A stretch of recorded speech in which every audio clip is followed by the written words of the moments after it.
आज पोटनिवडणुकीचा बारामतीचा सुनेत्रा वहिनींचाच अर्ज दाखल करण्यासाठी मी आलेलो आहे आणि अतिशय तसं बघायला गेलं तर अजितदादांच्या दुःखद निधनामुळे ही वेळ पोटनिवडणुकीची या ठिकाणी आलेली आहे. पण दुर्दैवी घटना झाली आहे. सुनेत्रा वहिनी आता काम करत आहेत राज्याच्या उपमुख्यमंत्री म्हणून, एक महिला उपमुख्यमंत्री म्हणून पहिल्यांदा त्या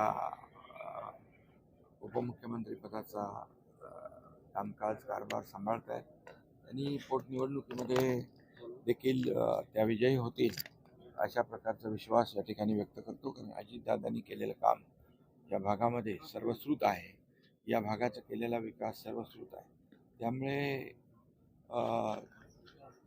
या भागातली जनता त्यांच्या पाठीशी खंबीरपणे उभी राहील आणि या पोटनिवडणुकीमध्ये महायुतीच्या उमेदवार म्हणून त्या आहेत आणि त्यांना आमच्या सर्वांचा पाठिंबा आहे.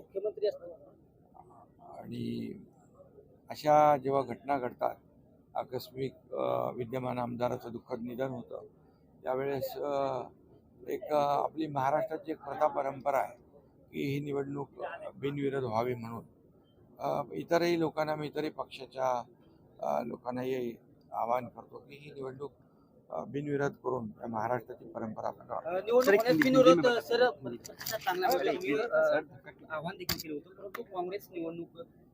त्यांनी देखील विचार करावा, पुनर्विचार करावा.